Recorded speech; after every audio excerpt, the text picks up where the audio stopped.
Action. Hello, dear friends. My lovely audiences, welcome to the East West Show. Jack Chow on the East West Show, the GNE TV.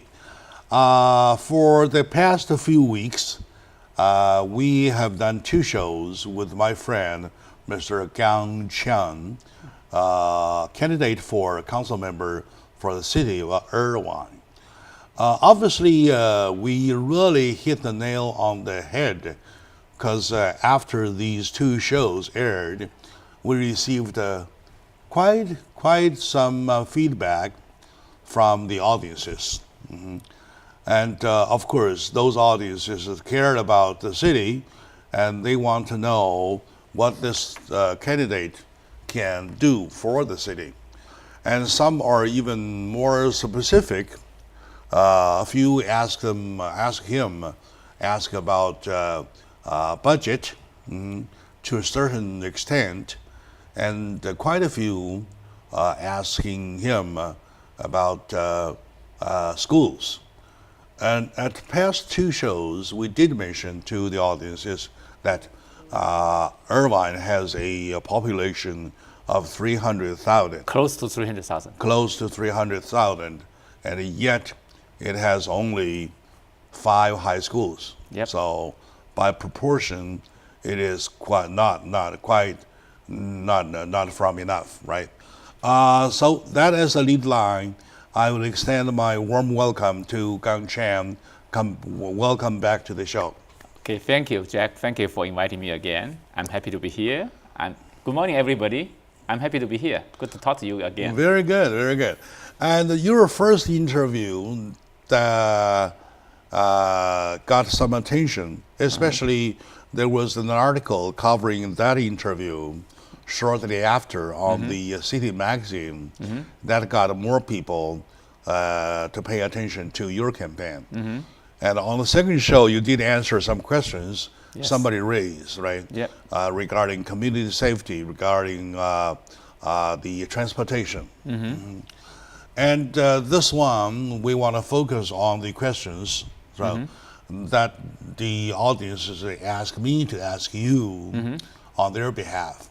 So first, let's talk about the schools, because the schools, it looks that it is of major concern right now. Yep. Yeah. So do you have a plan once you're elected?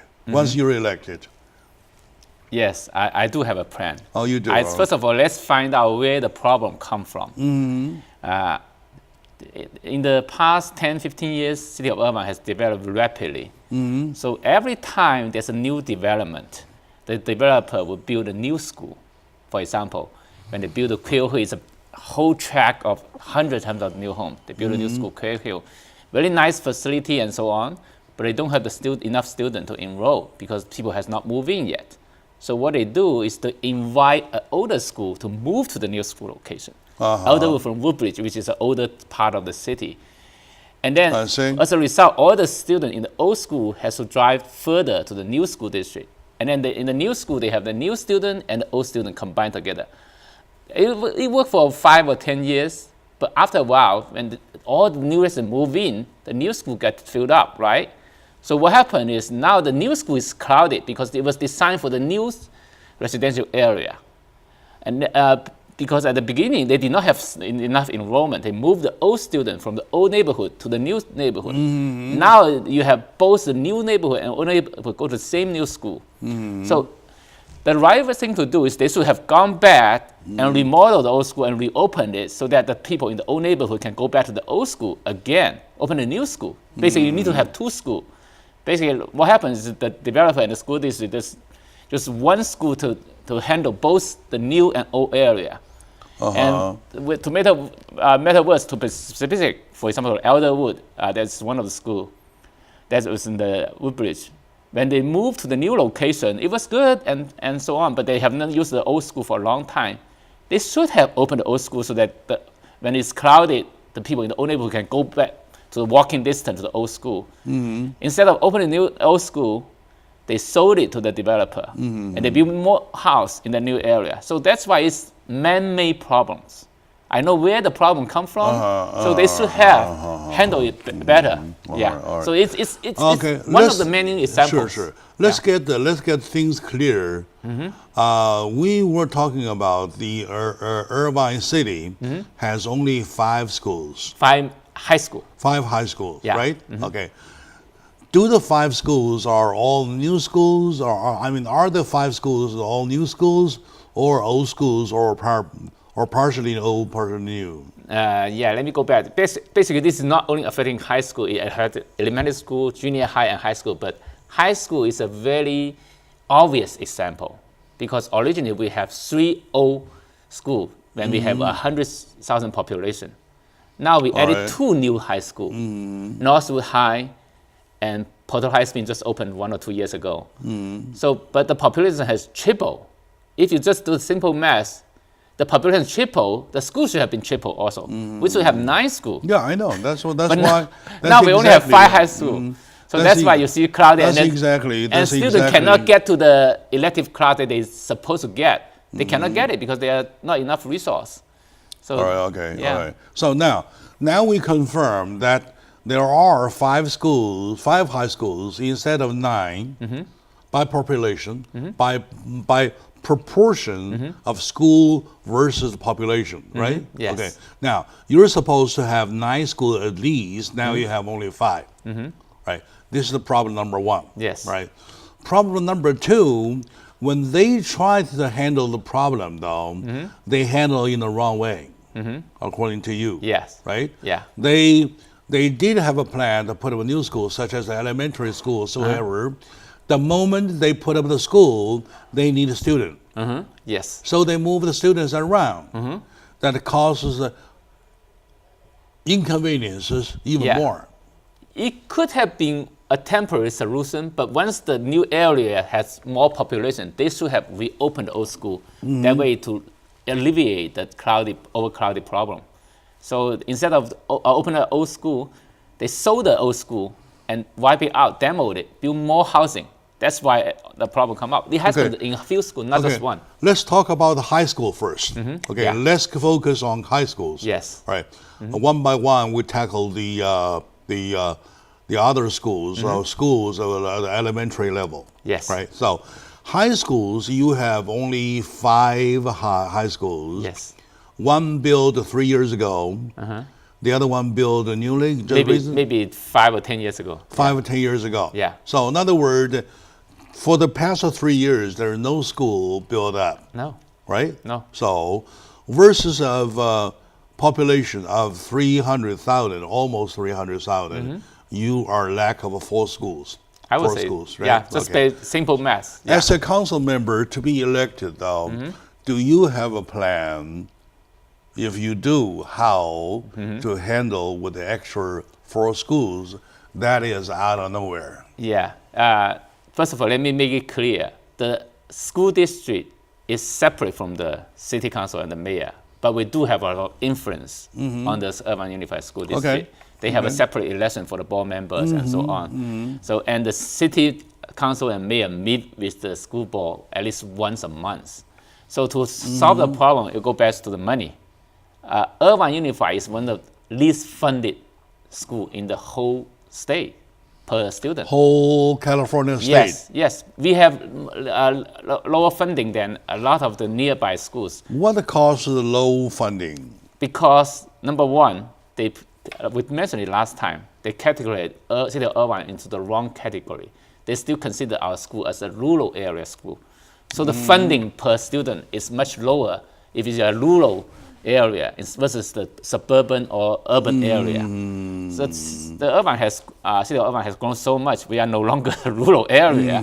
That's problem number one.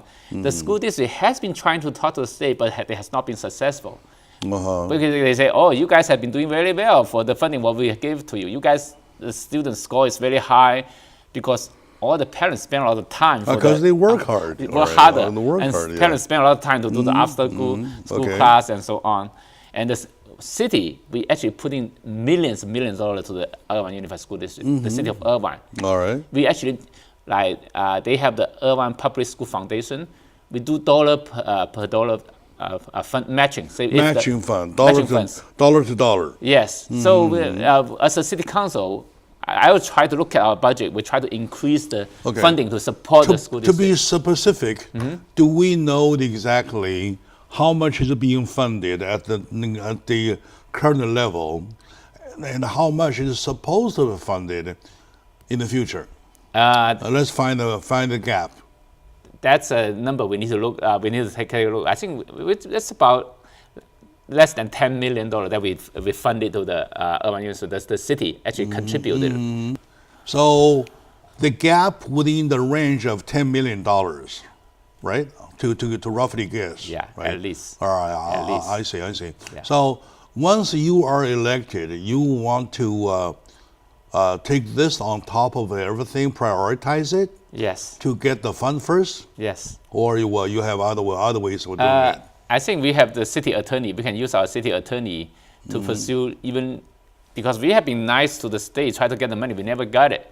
And we might have to sue the state to help the school district, the students to get the money. That's what we get the money for the Great Park. The city did not. That sounds a Yeah. very good way to deal with. Let's take a short moment out.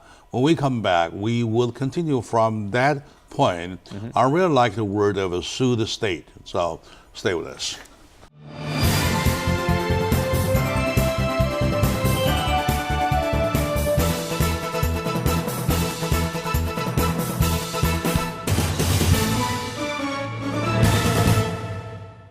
Hello, dear friends, lovely audiences. Welcome back to the show. Jack Chow with my friend Gang Chen. Having a lot of fun, lots of good time talking about the city of Irvine. On one hand, Irvine is a city that is on a fast growth.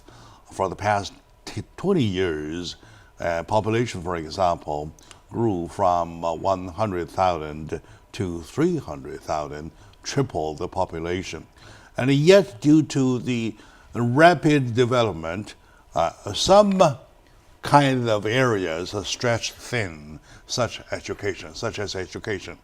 We talk about schools, the unsatisfactory number that's being complained by lots of my audiences, especially after watching your show. They wanted me to ask you if you had a plan to add up schools.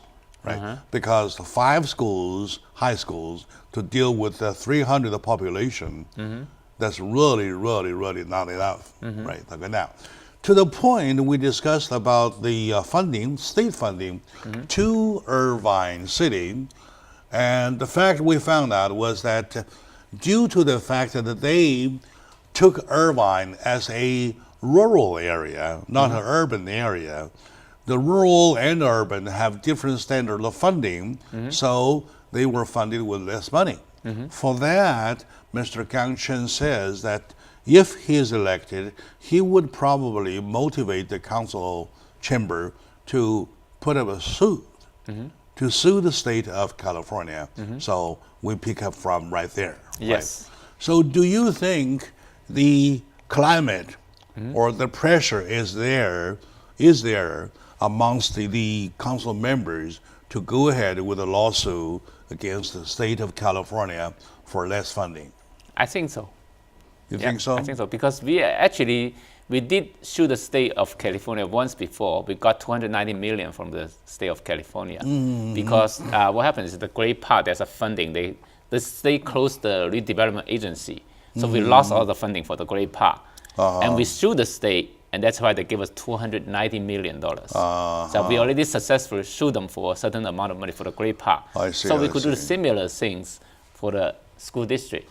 Yeah. Do you think that you will have the vast citizen support if you go ahead to sue the state of California Of course. for that extra money? Of course. Right? Of course. So, That's the money we should have got maybe at least 10, 15 years back. Yeah. I see. Yeah. Has the city ever been thinking of that way or not yet?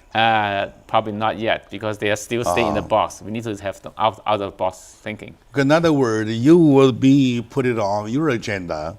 Once you're elected, you will go ahead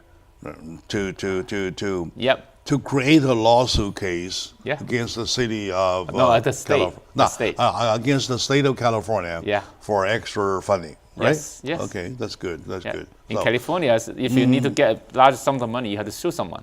yeah, of course. For that money, extra money, suppose if you can succeed with extra money, is the city still willing to match funding it? Of course, I think we probably should increase the match funding. I need to look at our budget because I think one of the major responsibility for the city council and mayor is to safeguard our taxpayers' money. The city of Irvine in the past 10, 15 years has a bad experience. One of the previous city council or mayor has wasted $200 million of our taxpayer money on the Great Park. All he gave us is the orange balloon with a piece of glass. It has been audited by the state of, by the Orange County, and found out one of the former city council and mayor, he did contract to his friends, had billed us $100,000 per month for doing nothing. That kind of wasteful spending. I see another potential for the similar waste spending coming up. You know why? Because there's a very controversial issue of the veteran cemetery. We have been talking about, I try to switch to the 5 and 405 intersection, but it was by the same previous city council better campaign to reject the win-win solution. So basically, he confused the voters, say, if you switch, you're going to have more traffic congestions, and everybody don't want more traffic. So they voted no on the measure B, which is, I still think that's not the best way to handle it because he confused the voter. And it's interesting, in the June 5th same election, the same group of voters actually make it harder to raise tax. And make it harder to raise tax. That means they care about their money. So they want the city council and mayor to take good care of their money. Right now, there are two locations, or potentially 3 locations for the veteran cemetery. One is they still want to build it at the other side, ARDA, which is next to the Great Park, which is going to cost another $80 million of our taxpayer money. That's the $290 million that we just got from the state. They want to waste it because if you want to build a cemetery at that location, the runway is very thick. You spend a lot of money to try to demo the runway. And there's 40 plus, actually 70 plus structure that was built in the 1940s and 50s. They all has poisonous materials, lead-based paint, asbestos. It costs at least $80 million to just clean up before the cemetery can even start it. There's another location, is at 91 and 241. It's a better location. It's 200 acre. It's 80 acres more than the 125 acre. And then there's another location they were talking about, try to, instead of building a golf course in the Great Park, to build in the cemetery. I think so far, there's 3 locations. Personally, I think the 91 and 241 is the best. It would save another $80 million. Otherwise, if we elect the wrong people in the city council, we're going to repeat the same mistake that was done 10 years ago. We already wasted $200 million of our money.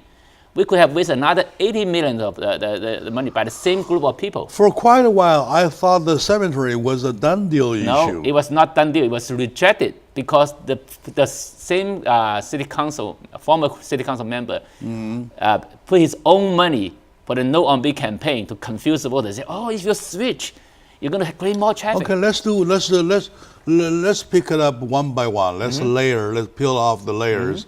I mean the onion, one layer by another, by a time, right? Okay, Yeah. now, you're talking about money has not been healthily spent. Yes. Right? $200 million. $200 million over a park that failed to turn satisfaction to the citizens, right? Yep. All right. So, do you see in your eye corruptions in this handling? Of course. Right. Of you course. see. Okay. Do the citizens see corruptions in the handling? Yes, actually, there was audit. There was a report. I actually put it in my campaign website in 2016. There was a PDF, like I think 70 page or something, very detailed audit report said wasteful spending. The whole Great Park was $200 plus million was wasted with no deliverables. People do not know what they do. And then it was controlled by the people who has never built a park in their life, do not know how to build a park. That's a total waste of our money. You were talking about suing the state of California for extra funding for education, though. Do you think it is worth another case to sue whoever caused the corruption or whoever was corrupted? That's certainly regardless he is the council member or former council member, at least he is a citizen, right? Yeah. We can retrospectively go to the time when he was a council member, money was misused.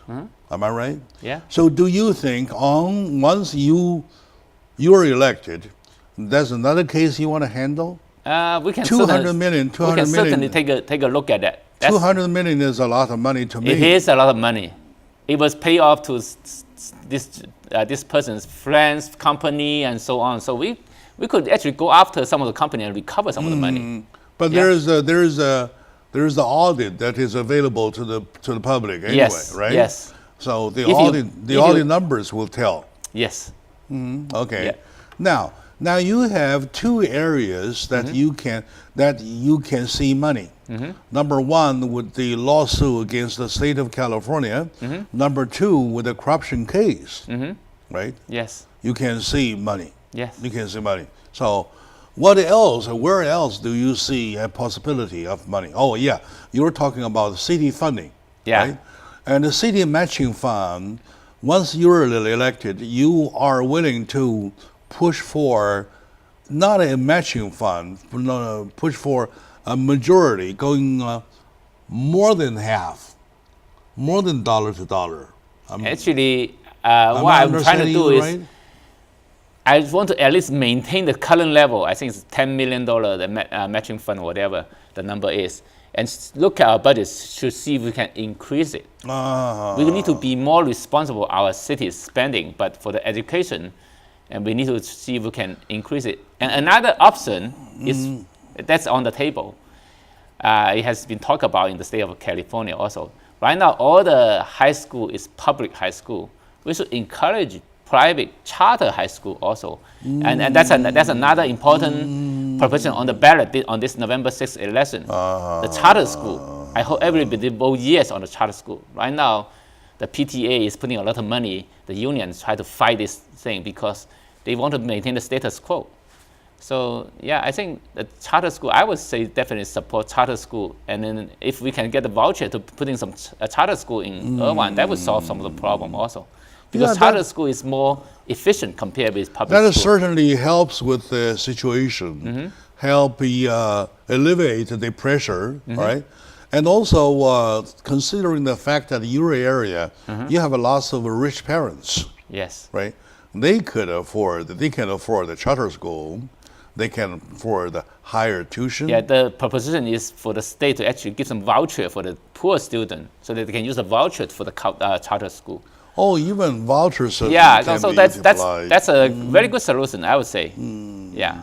All right. So now put everything together. All right. Now let's take a short moment out. Come back. We'll continue. I'm really into it. For twice this show, I forgot the track of time. Well, which is a good sign that indicates how deep I am in his thought. So stay with us. We'll be right back. Thank you.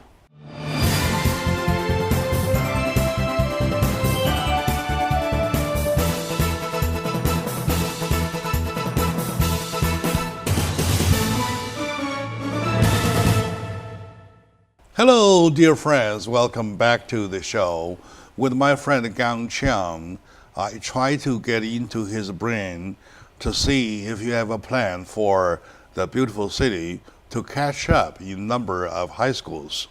And honestly, for a city with 300,000 in population, to altogether a total number of 5 high schools is not enough. Yes. All right. So you're talking about 60,000 per school, right? So that's quite a big number.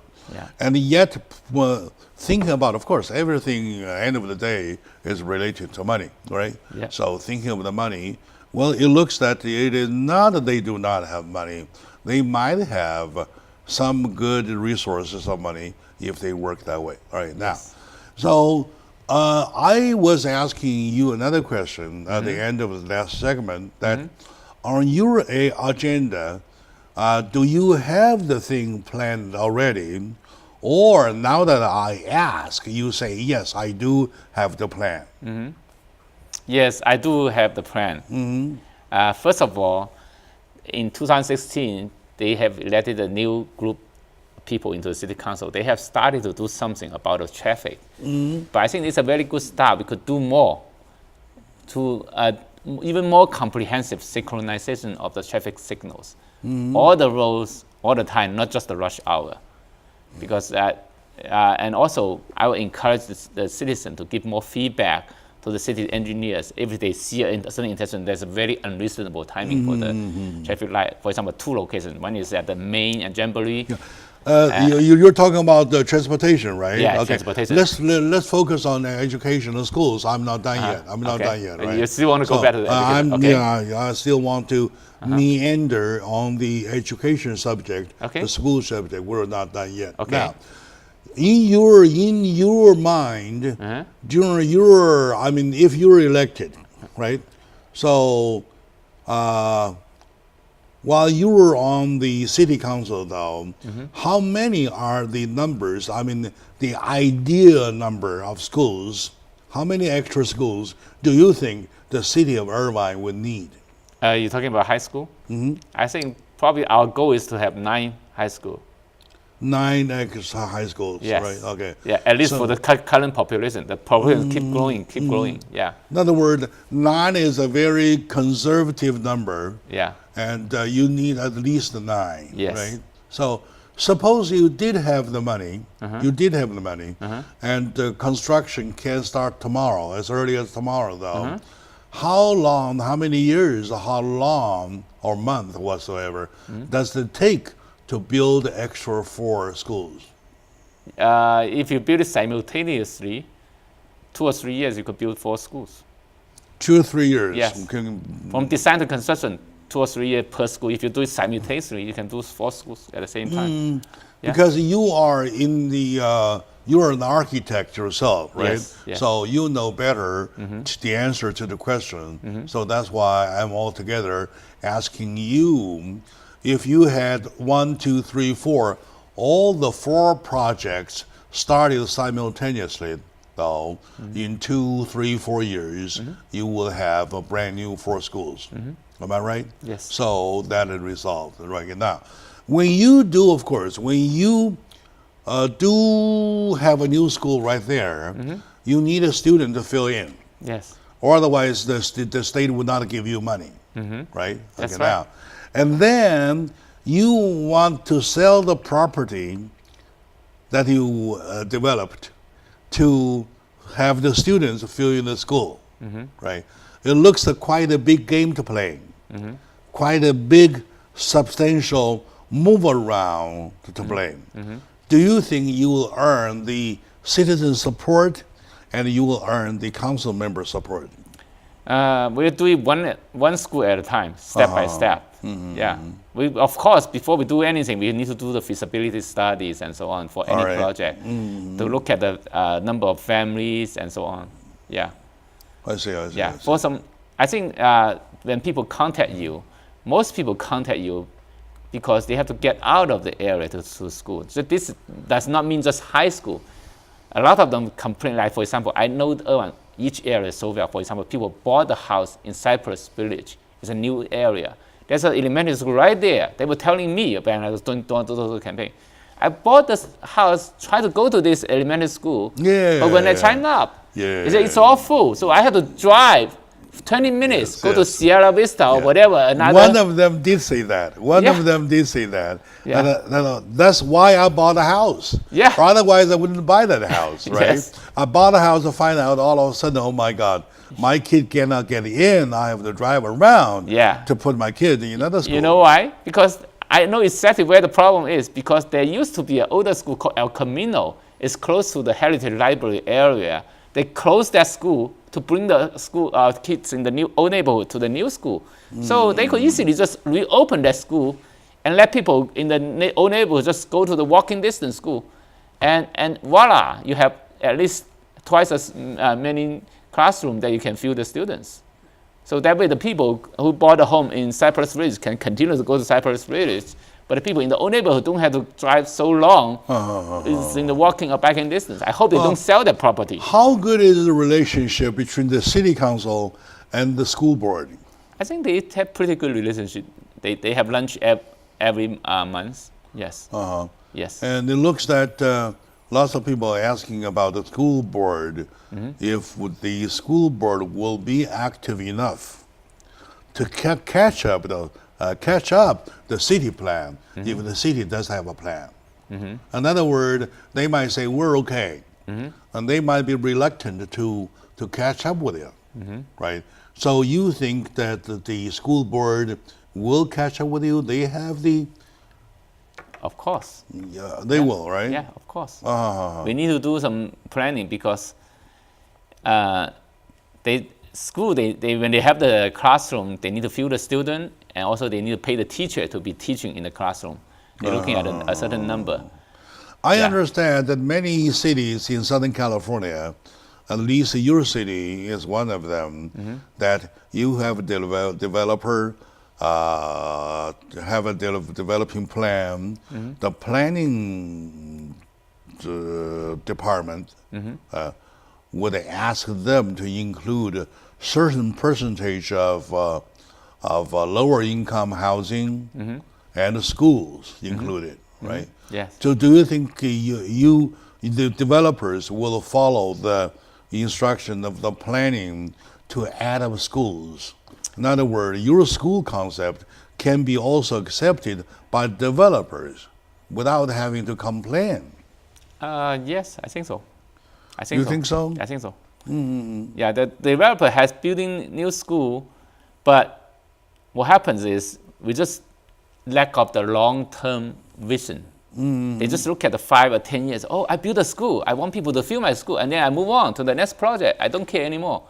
But as a city council or the mayor, the city will be there all the time. So we need to make sure that it's okay as a temporary solution to help you to fill the new school, to move the old school students there. But once you've grown to a certain population, we need to have a follow-up. Say, wait a minute, you need to go back and open up the old school so that we can reassign the student to their neighborhood. And then you kill 2 birds with one stone. You solve the traffic problem. People don't have to drive 20 minutes to a school, and then reduce the traffic. And then in the same time, you reduce the crowdedness, make the classroom less crowded. Yeah. All right. You're talking about the schools has to have the student nearby, right? As close to school as possible. Yes. Right. And then if you allocate the schools in a more feasible way, of course you can automatically take care of the problem, regardless of the vacancy. As new schools. Yes. New schools always have vacancies. Yes. Right? Yes. New schools always have vacancies. And by and by, they will move to it. They will get used to it. Right? Yes. Very good.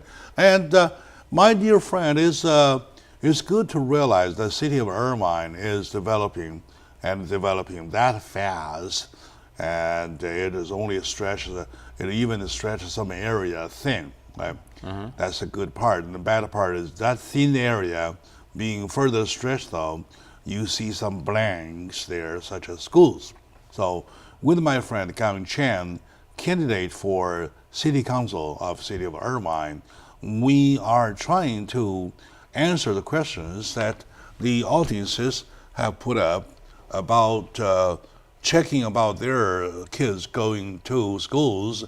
And especially they say in the morning when they have to drive around like an odyssey to go to school. It's a long, long trip. Yep. So, all right. So schools are being considered, and this man is willing to, number one, fight with the lawsuit against the state of California to get fair funding. And then number two, to see the money can be saved by spending it correctly and properly, so that no corruption has happened, can happen any further, right? And number three, with developers, right? new plans is always necessary. So together, he's thinking about 4 extra schools. That's good. Okay, now let's take a moment out. We come back. We go to your transportation area. Yep, very good. Stay with us.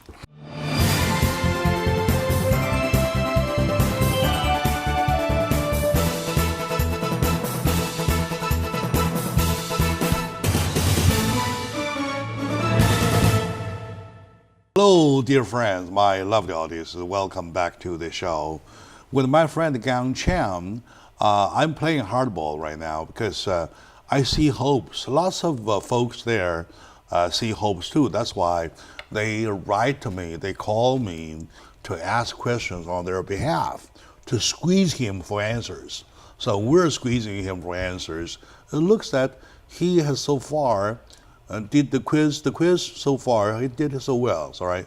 Now that he mentioned about transportation, because school sometimes, or the difficulties or inconvenience of going to school, back from school, being complained by lots of audiences who are parents, are somehow more or less related with traffic. Yes. Right? Yes. So your traffic problem, please. Yes. Traffic problem is related to the master planning, and the school problem is related to master planning. The city of Irvine was successful because we have a very good master plan, but unfortunately in the past 10, 15 years, we deviate from the master plan. That's why you have seen the school has not been built properly with a long vision to handle all the number of the students that's needed. And the traffic is the same problem. So again, we mentioned it, we want to go back to the village concept. Village concept, that means you have all the essential daily activities that's achievable by walking or biking within a 1 or 2 mile area. Within 1 or 2 mile area, the kids can walk to the school or bike to the school, elementary school, at least elementary or junior high school, and the grocery shopping can be done without going to the main artillery schools, the streets. That way you reduce the traffic. By proper master planning, you solve the school problem, you solve the traffic problem. There's a lot of things that you can be done, okay? Especially go back to traffic, the city of Irvine has done something nicely. As a very good start, they hired transportation expert. They have restored the transportation commission. And they start to do synchronization of the signal. But unfortunately, that's not complete yet. For example, right now they just do synchronization of the traffic signal for a few main streets and rush hour only. We want to do the synchronization all the time for all the streets to make it easier for the cars to drive by. And also, they need to have more feedback with email or phone call, hotline for people to tell them which by certain intersection is really bad, certain area the traffic speed is too high, it's dangerous. We need to have more feedback from our citizens also. I realize that in the traditional concept of the village, right, the village concept, and the nowadays concept, which is the urban city, metropolitan concept, though, I believe the city has already developed it that way. The city has already walked onto the modern metropolitan city scale, right? So, do you think you still have room to go back to the village concept? Yeah, we still have room. We still have at least 1,000 or 2,000 houses that should be built by the developer in the next 5 or 10 years. So we can still go back to developers and say, hey, you need to build the related infrastructure, which is grocery store, school, daycare. There's a long line for the quality daycare for the urban citizens. 2 or 3 years waiting in line to get into the daycare, Montessori school or whatever. So this is not a healthy environment for our kids, for the citizens also. So in other words, without going into the artery traffic stuff area, yes. You, in the rural areas, when you put more houses, in the meantime, you want to encourage developers to consider some some grocery stores, some laundry Schools. mat, right? Yeah. And some 7-Elevens. Yeah. Right. Misuse. Okay. Contain the traffic within a Or small area. Yeah, misuse. Yeah.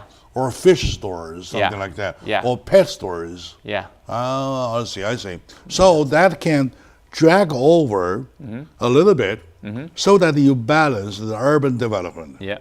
right? Yeah. You have that in mind too? Yes.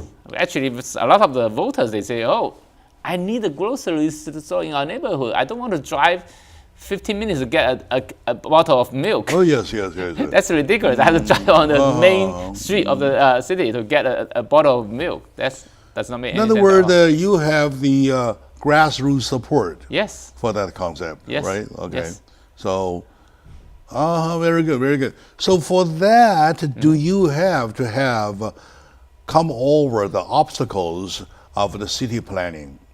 I believe city planning, when they are talking about the metropolitan planning plans, right, and then want to stay with the village development plans. So, do you see the conflict each other? No, I don't see it. The city can grow, but with a very smart master plan, you could still build the related infrastructure within this walking distance or biking distance, which is very energy efficient. It's good for the environment. It's one of the major elements of the green building movement. Basically, you need to be in a walking distance to the amenities, to the grocery store, bank, clinic, family doctor's office, that kind of stuff. You also be in the walking distance or biking distance. Yeah. And a while ago you mentioned about trafficking. I mean not trafficking. I mean the traffic, right? Yeah, traffic. And traffic is related to your signal system, Yes. and you want to spend some time in the signal system too once you were elected. Am I right? Yes, I want to push it even further. They started it to do the synchronization of the signal. Right now, it's only for rush hour and a few main street. We need to do synchronization for the entire city, and probably all the hours, not just rush hours. Yeah. Oh, I see. All right. With all the efforts putting together, though, we do have a good city. All right. We do have a good city. So far, how is your campaign going? Good. One last issue I want to Our campaign is drag doing over. very well. We're growing. Our entire team has become more mature and smarter. We know the in and out of the political campaign already because we have done it in 2016. Yeah, we know how to run the campaign. We are much more efficient compared with before. Yes. How about fundraising? Fundraising, we're doing well. All right. Yeah. Are you still refusing the kind of Union money. union money? Yeah. Are you still refusing union money? Yeah. All right. Are you being approached by unions? Yes. They actually asked me about like hey, we want to endorse certain candidate. You want to come in for interview? I refuse to go to the union's endorsement. I see. So, do your constituents, your voters, know that you refuse the union money? Probably do not. Some of them. Why don't you let them know? Number one, you refuse the union money. Number two, why you refuse the union money? Yeah, union money is too much of a small group of interest group that control the money. And for example, a lot of people don't want to say it, but for example, the teacher has a union, California Teachers Association. They have done good things for our schools and parents, but there's a big drawback is the reason why, I'm not talking about Irvine, just the state of California as a whole. The public school quality is bad because they make it so hard to fire the bad teachers. Yeah. There was an argument on that issue 2, 3, 4 years ago. Yeah. And even, it's a hot issue. Yes. Because when you make it so hard to pick out the bad apples, it's very hard to maintain the quality for the entire school system. That's why I say that there's a very important proposition, the charter school proposition. We should vote yes, but right now the CTA already put out big funding trying to fight that proposition. I see. All right. It's tough. It makes lots of sense. But I'm not afraid to speak the truth. I know the truth. Of course, yeah. Yeah. And I'm glad you mentioned that because the union are protective to their teachers. Of course, to protect the teachers is a union job. It's good. But you don't want to be overprotective to the bad teachers who the kids or the parents want to get rid of. All right. Okay. Yes. My dear friends, today with Jane Gang, candidate for City Council of Irvine, we had some good time. Hopefully your questions, who wrote me or called me, had the questions answered. Most of them were asking about the 5 schools, right? So anyway, we're expecting 9 schools instead of 5. We need to do it one school at a time, step by one step. at a time. So, well, something is moving, something is there. So the show title says, If I'm Elected, all right? So everything depends on one thing, make him elected. Yeah, thank you. What's your website address, please? GangChenUSA.com, GangChen USA.com. It has all the information. Gang of Chen. Yeah, has my campaign platform, has my bio, and how you can help our campaign, how you can volunteer, how you can contribute to our campaign. I'm happy to be here. I have a good time here. Good. All right. Yeah. My audience, feel free to continue to write questions or call me for questions, and I'll put together a question once again, do the same thing, have him come here to answer it. All right? Yeah. Thank you very much, my dear friend. All right.